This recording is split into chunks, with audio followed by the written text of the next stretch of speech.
ਨਮਸਕਾਰ। ਖਬਰਾਂ ਦੇ ਇਸ ਬੁਲੇਟਿਨ ਵਿੱਚ ਤੁਹਾਡਾ ਸਵਾਗਤ ਹੈ। ਮੈਂ ਹਾਂ ਅਮਰਜੀਤ ਸਿੰਘ ਤੇ ਪਹਿਲਾਂ ਪੇਸ਼ ਨੇ ਚੋਣਵੀਆਂ ਖਬਰਾਂ। ਮੁੱਖ ਮੰਤਰੀ ਕੈਪਟਨ ਅਮਰਿੰਦਰ ਸਿੰਘ ਨੇ ਭਰੋਸਾ ਦਿੱਤਾ ਹੈ ਕਿ ਮੱਤੇਵਾੜਾ ਸਨਅਤੀ ਪਾਰਕ ਲਈ ਜੰਗਲੀ ਰਕਬੇ ਨੂੰ ਐਕਵਾਇਰ ਨਹੀਂ ਕੀਤਾ ਜਾਵੇਗਾ। ਮੁੱਖ ਮੰਤਰੀ ਨੇ ਸੂਬਾ ਵਾਸੀਆਂ ਨੂੰ ਕੋਵਿਡ-19 ਦੇ ਸੁਰੱਖਿਆ ਨਿਯਮਾਂ ਦੀ ਪਾਲਣਾ ਨੂੰ ਯਕੀਨੀ ਬਣਾਉਣ ਦੀ ਕੀਤੀ ਅਪੀਲ।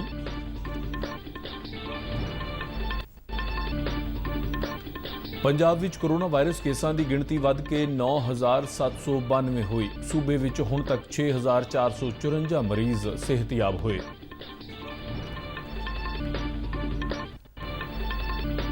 ਜੰਮੂ ਕਸ਼ਮੀਰ ਦੇ ਕ੍ਰਿਸ਼ਨਾ ਘਾਟੀ ਸੈਕਟਰ ਵਿੱਚ ਪਾਕ ਗੋਲੀਬਾਰੀ ਦੌਰਾਨ 3 ਨਾਗਰਿਕਾਂ ਦੀ ਮੌਤ ਤੇ ਭਾਰਤ ਨੇ ਕਰੜਾ ਵਿਰੋਧ ਦਰਜ ਕਰਵਾਇਆ।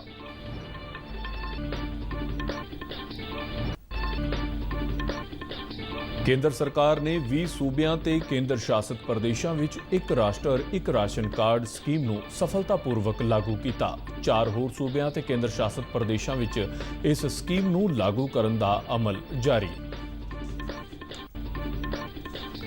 ਅਫਗਾਨਿਸਤਾਨ ਵਿੱਚ ਅੱਤਵਾਦੀਆਂ ਵੱਲੋਂ ਪਿਛਲੇ ਮਹੀਨੇ ਅਗਵਾ ਕੀਤਾ ਸਿੱਖ ਲੀਡਰ ਰਿਹਾ।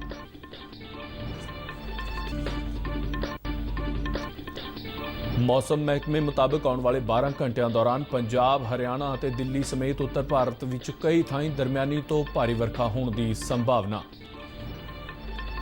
ਤੇ ਹੁਣ ਖਬਰਾਂ ਵਿਸਥਾਰ ਨਾਲ।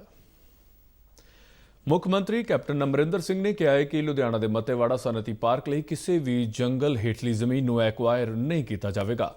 ਫੇਸਬੁੱਕ ਦੇ ਲਾਈਵ ਸੈਸ਼ਨ ਦੌਰਾਨ ਮੁੱਖ ਮੰਤਰੀ ਨੇ ਭਰੋਸਾ ਦਿੱਤਾ ਹੈ ਕਿ ਸਨਅਤੀ ਵਿਕਾਸ ਲਈ ਮੱਤੇਵਾੜਾ ਜੰਗਲ ਨੂੰ ਨੁਕਸਾਨ ਨਹੀਂ ਪਹੁੰਚਾਇਆ ਜਾਵੇਗਾ।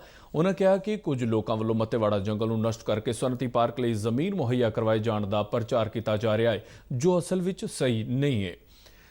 ਕੈਪਟਨ ਅਮਰਿੰਦਰ ਸਿੰਘ ਨੇ ਸਪਸ਼ਟ ਕੀਤਾ ਹੈ ਕਿ ਸਨਅਤੀ ਪਾਰਕ ਲਈ ਪਸ਼ੂ ਪਾਲਣ ਵਿਭਾਗ, ਹਾਰਟੀਕਲਚਰ ਵਿਭਾਗ ਅਤੇ ਆਸ-ਪਾਸ ਦੇ ਪਿੰਡਾਂ ਦੀ 955 ਏਕੜ ਜ਼ਮੀਨ ਨੂੰ ਸ਼ਾਮਲ ਕੀਤਾ ਗਿਆ ਹੈ ਅਤੇ ਇਸ ਪ੍ਰੋਜੈਕਟ ਤਹਿਤ ਮੱਤੇਵਾੜਾ ਜੰਗਲ ਦੇ 2300 ਏਕੜ ਰਕਬੇ ਦਾ 1 ਇੰਚ ਵੀ ਸਨਅਤੀ ਪਾਰਕ ਲਈ ਨਹੀਂ ਦਿੱਤਾ ਗਿਆ। ਉਨ੍ਹਾਂ ਕਿਹਾ ਕਿ ਪਹਿਲੀ ਪਾਤਸ਼ਾਹੀ ਗੁਰੂ ਨਾਨਕ ਦੇਵ ਜੀ ਦੇ 550ਵੇਂ ਪ੍ਰਕਾਸ਼ ਪੁਰਬ ਸੰਬੰਧੀ ਸੂਬਾ ਸਰਕਾਰ ਦੀਆਂ ਹਦਾਇਤਾਂ ਤੇ ਮੱਤੇਵਾੜਾ ਜੰਗਲ ਵਿੱਚ 75 ਲੱਖ ਬੂਟੇ ਲਾਏ ਗਏ ਸਨ। ਸਨਅਤੀ ਪਾਰਕ ਵਿੱਚੋਂ ਗੰਦੇ ਪਾਣੀ ਦੀ ਨਿਕਾਸੀ ਤੇ ਗੱਲ ਕਰਦਿਆਂ ਕੈਪਟਨ ਅਮਰਿੰਦਰ ਸਿੰਘ ਨੇ ਕਿਹਾ ਕਿ ਇਸ ਦਾ ਵੇਸਟ ਪਾਣੀ ਸਤਲੁਜ ਦਰਿਆ ਵਿੱਚ ਪਾਉਣ ਦੇ ਬਜਾਏ ਟ੍ਰੀਟਮੈਂਟ ਪਲਾਂਟ ਵਿੱਚ ਸਾਫ਼ ਕੀਤਾ ਜਾਵੇਗਾ। ਉਨ੍ਹਾਂ ਕਿਹਾ ਕਿ ਇਸ ਖੇਤਰ ਵਿੱਚ ਸਨਅਤੀ ਪਾਰਕ ਨੂੰ ਵਿਕਸਿਤ ਕਰਨ ਦਾ ਮਕਸਦ ਸੂਬੇ ਵਿੱਚ ਸਰਮਾਏਕਾਰੀ ਨੂੰ ਉਤਸ਼ਾਹਿਤ ਕਰਨਾ ਅਤੇ ਆਸ-ਪਾਸ ਦੇ ਲੋਕਾਂ ਨੂੰ ਰੁਜ਼ਗਾਰ ਮੁਹੱਈਆ ਕਰਵਾਉਣਾ ਹੈ। ਪੰਜਾਬ ਵਿੱਚ ਕੋਵਿਡ-19 ਦੀ ਸਥਿਤੀ ਤੇ ਗੱਲ ਕਰਦੇ ਮੁੱਖ ਮੰਤਰੀ ਕੈਪਟਨ ਅਮਰਿੰਦਰ ਸਿੰਘ ਨੇ ਕਿਹਾ ਕਿ ਵੱਧਦੇ ਕੇਸਾਂ ਦੇ ਮੱਦੇਨਜ਼ਰ ਸੂਬਾ ਵਾਸੀਆਂ ਨੂੰ ਸੁਰੱਖਿਆ ਨਿਯਮਾਂ ਦੀ ਪਾਲਣਾ ਨੂੰ ਯਕੀਨੀ ਬਣਾਉਣਾ ਚਾਹੀਦਾ ਹੈ। ਉਨ੍ਹਾਂ ਨਾਗਰਿਕਾਂ ਨੂੰ ਮਾਸਕ ਪਹਿਨਣ, ਸਰੀਰਕ ਦੂਰੀ ਬਣਾ ਕੇ ਰੱਖਣ ਅਤੇ ਹੋਰਨਾਂ ਸੁਰੱਖਿਆ ਪਹਿਲੂਆਂ ਦੀ ਪਾਲਣਾ ਕਰਨ ਦੀ ਵੀ ਅਪੀਲ ਕੀਤੀ। ਪੰਜਾਬ ਵਿੱਚ ਕੋਵਿਡ-19 ਦੇ ਕੇਸਾਂ ਦੀ ਗਿਣਤੀ ਵੱਧ ਕੇ 9,792 ਹੋ ਗਈ ਹੈ। ਸਿਹਤ ਵਿਭਾਗ ਦੇ ਮੀਡੀਆ ਬੁਲੇਟਿਨ ਮੁਤਾਬਕ ਬੀਤੇ ਦਿਨ ਪੰਜਾਬ ਵਿੱਚ 350 ਨਵੇਂ ਕੇਸਾਂ ਦੀ ਪੁਸ਼ਟੀ ਹੋਈ ਅਤੇ 7 ਕੋਰੋਨਾ ਮਰੀਜ਼ਾਂ ਨੇ ਜਾਨ ਗਵਾਈ। ਉਨ੍ਹਾਂ ਦੱਸਿਆ ਕਿ ਅੰਮ੍ਰਿਤਸਰ 3 ਅਤੇ ਹੁਸ਼ਿਆਰਪੁਰ, ਲੁਧਿਆਣਾ, ਕਪੂਰਥਲਾ ਅਤੇ ਮੋਹਾਲੀ ਵਿੱਚ ਇੱਕ ਮੌਤ ਹੋਈ। ਇਸ ਨਾਲ ਸੂਬੇ ਵਿੱਚ ਕੁੱਲ ਮੌਤਾਂ ਦੀ ਗਿਣਤੀ ਵੱਧ ਕੇ 246 ਤੱਕ ਪਹੁੰਚ ਗਈ ਹੈ। ਮਹਿਕਮੇ ਮੁਤਾਬਕ ਕੱਲ੍ਹ ਲੁਧਿਆਣਾ ਵਿੱਚ ਸਭ ਤੋਂ ਵੱਧ 72 ਕੇਸਾਂ ਦੀ ਪੁਸ਼ਟੀ ਹੋਈ। ਜਲੰਧਰ ਵਿੱਚ 71, ਪਟਿਆਲਾ ਵਿੱਚ 48, ਅੰਮ੍ਰਿਤਸਰ ਵਿੱਚ 31, ਮੋਹਾਲੀ ਵਿੱਚ 28 ਅਤੇ ਸੰਗਰੂਰ ਵਿੱਚ 23 ਕੋਰੋਨਾ ਮਾਮਲੇ ਸਾਹਮਣੇ ਆਏ। ਅੰਮ੍ਰਿਤਸਰ ਵਿੱਚ 6 ਪੁਲਿਸ ਮੁਲਾਜ਼ਮ ਵੀ ਮਹਾਮਾਰੀ ਦੀ ਚਪੇਟ ਵਿੱਚ ਆਏ ਨੇ। ਇਸ ਤੋਂ ਇਲਾਵਾ ਹੁਸ਼ਿਆਰਪੁਰ ਵਿੱਚ BSF ਦੇ 11 ਜਵਾਨ ਵੀ ਕੋਵਿਡ-19 ਦੀ ਪੁਸ਼ਟੀ ਹੋਈ ਹੈ। ਜਾਣਕਾਰੀ ਮੁਤਾਬਕ ਲੁਧਿਆਣਾ ਵਿੱਚ ਸਭ ਤੋਂ ਵੱਧ 1767 ਕੇਸ ਨੇ, ਜਦਕਿ ਜਲੰਧਰ ਵਿੱਚ 1616, ਅੰਮ੍ਰਿਤਸਰ ਵਿੱਚ 1225, ਪਟਿਆਲਾ ਵਿੱਚ 880 ਅਤੇ ਸੰਗਰੂਰ ਵਿੱਚ 721 ਮਾਮਲੇ ਪਾਏ ਗਏ ਨੇ। ਸੂਬੇ ਵਿੱਚ ਹੁਣ ਤੱਕ 6454 ਮਰੀਜ਼ ਸਿਹਤਯਾਬ ਹੋ ਕੇ ਘਰੀਂ ਪਰਤ ਚੁੱਕੇ ਨੇ ਅਤੇ 3092 ਮਰੀਜ਼ ਇਲਾਜ ਅਧੀਨ ਨੇ। ਮਹਿਕਮੇ ਮੁਤਾਬਕ ਪੰਜਾਬ ਵਿੱਚ 4,50,732 ਕੋਰੋਨਾ ਜਾਂਚ ਟੈਸਟ ਕੀਤੇ ਜਾ ਚੁੱਕੇ ਨੇ। ਉੱਘੇ ਗਣਿਤ ਵਿਗਿਆਨੀ CS ਸੇਸ਼ਾਦਰੀ ਦੇ ਅਕਾਲ ਚਲਾਣੇ ਤੇ ਉਪ ਰਾਸ਼ਟਰਪਤੀ M ਵੈਂਕਈਆ ਨਾਇਡੂ ਅਤੇ ਪ੍ਰਧਾਨ ਮੰਤਰੀ ਨਰਿੰਦਰ ਮੋਦੀ ਨੇ ਡੂੰਘੇ ਦੁੱਖ ਦਾ ਪ੍ਰਗਟਾਵਾ ਕੀਤਾ ਹੈ। ਉਪ ਰਾਸ਼ਟਰਪਤੀ ਨੇ ਸੇਸ਼ਾਦਰੀ ਦੇ ਦੇਹਾਂਤ ਤੇ ਸੋਗ ਸੁਨੇਹਾ ਜਾਰੀ ਕਰਦਿਆਂ ਕਿਹਾ ਕਿ ਉਹਨਾਂ ਦੀ ਮੌਤ ਨਾਲ ਗਣਿਤ ਦੇ ਖੇਤਰ ਨੂੰ ਵੱਡਾ ਨੁਕਸਾਨ ਹੋਇਆ ਹੈ ਤੇ ਉਹਨਾਂ ਵੱਲੋਂ ਐਲਜਬਰਾ, ਜਿਓਮੈਟਰੀ ਦੇ ਖੇਤਰ ਵਿੱਚ ਦਿੱਤਾ ਗਿਆ ਯੋਗਦਾਨ ਸਦਾ ਯਾਦ ਰੱਖਿਆ ਜਾਵੇਗਾ। ਪ੍ਰਧਾਨ ਮੰਤਰੀ ਨਰਿੰਦਰ ਮੋਦੀ ਨੇ ਟਵੀਟ ਕਰਦਿਆਂ ਕਿਹਾ ਕਿ ਸੇਸ਼ਾਦਰੀ ਦੇ ਯੋਗਦਾਨ ਨੂੰ ਦੇਸ਼ ਦੀਆਂ ਆਉਣ ਵਾਲੀਆਂ ਪੀੜ੍ਹੀਆਂ ਵੀ ਯਾਦ ਰੱਖਣਗੀਆਂ। ਪ੍ਰਧਾਨ ਮੰਤਰੀ ਨੇ ਉਹਨਾਂ ਦੇ ਦੇਹਾਂਤ ਨੂੰ ਇੱਕ ਕੌਮੀ ਘਾਟਾ ਕਰਾਰ ਦਿੱਤਾ।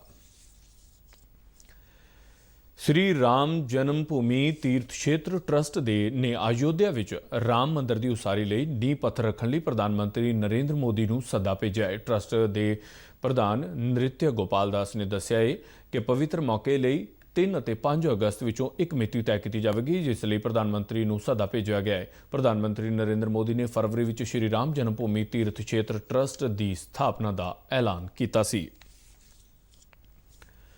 ਭਾਰਤ ਨੇ ਬੀਤੇ ਦਿਨੀ ਜੰਮੂ ਕਸ਼ਮੀਰ ਦੇ ਕ੍ਰਿਸ਼ਨਾ ਘਾਟੀ ਸੈਕਟਰ ਵਿੱਚ ਪਾਕਿਸਤਾਨੀ ਗੋਲੀਬਾਰੀ ਦੌਰਾਨ 3 ਨਾਗਰਿਕਾਂ ਦੀ ਮੌਤ ਤੇ ਪਾਕਿਸਤਾਨ ਹਾਈ ਕਮਿਸ਼ਨ ਨੂੰ ਸਮਨ ਕੀਤਾ। ਵਿਦੇਸ਼ ਮੰਤਰਾਲੇ ਵੱਲੋਂ ਜਾਰੀ ਬਿਆਨ ਵਿੱਚ ਦੱਸਿਆ ਗਿਆ ਹੈ ਕਿ ਭਾਰਤ ਨੇ ਪਾਕਿਸਤਾਨ ਦੀ ਕਾਰਵਾਈ ਤੇ ਕਰੜਾ ਵਿਰੋਧ ਦਰਜ ਕਰਵਾਇਆ ਹੈ ਅਤੇ ਅੱਗੇ ਤੋਂ ਭਾਰਤੀ ਨਾਗਰਿਕ ਟਿਕਾਣੇ ਨੂੰ ਨਿਸ਼ਾਨਾ ਬਣਾਉਣ ਤੋਂ ਗੁਰੇਜ਼ ਕਰਨ ਦੀ ਚੇਤਾਵਨੀ ਦਿੱਤੀ।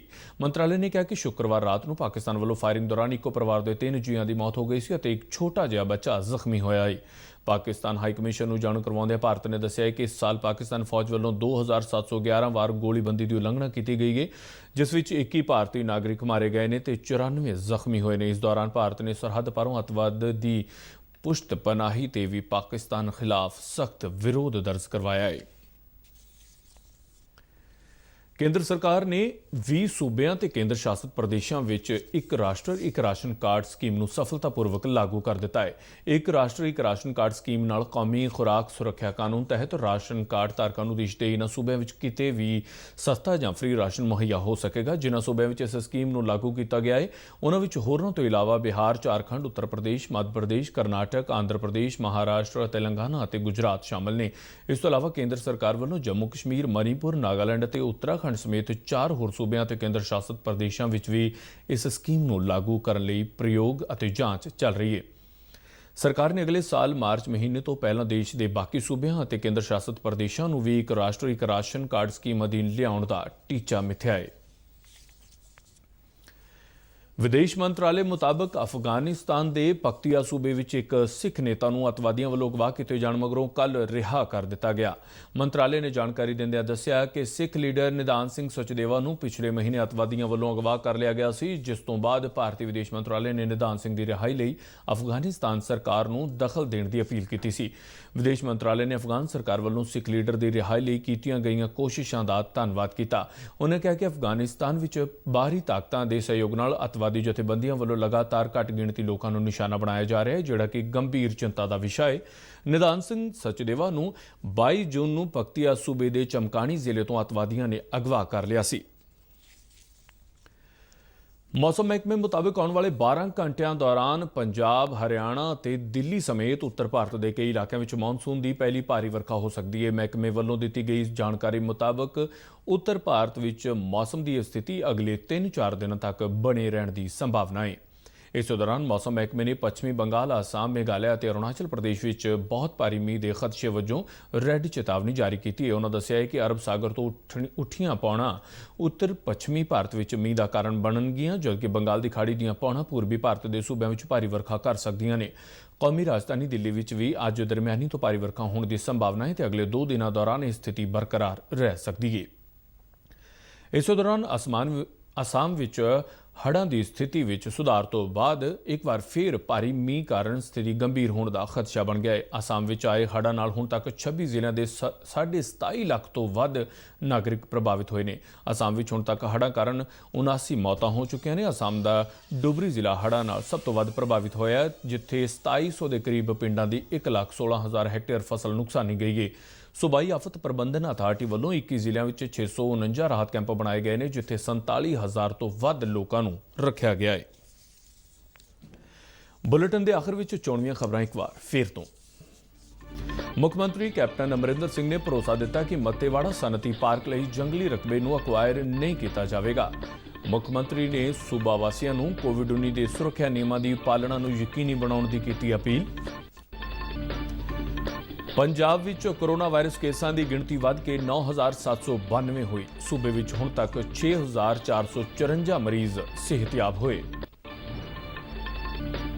ਜੰਮੂ ਕਸ਼ਮੀਰ ਦੇ ਕ੍ਰਿਸ਼ਨਾ ਘਾਟੀ ਸੈਕਟਰ ਵਿੱਚ ਪਾਕ ਗੋਲੀਬਾਰੀ ਦੌਰਾਨ 3 ਨਾਗਰਿਕਾਂ ਦੀ ਮੌਤ ਤੇ ਭਾਰਤ ਨੇ ਕਰੜਾ ਵਿਰੋਧ ਦਰਜ ਕਰਵਾਇਆ।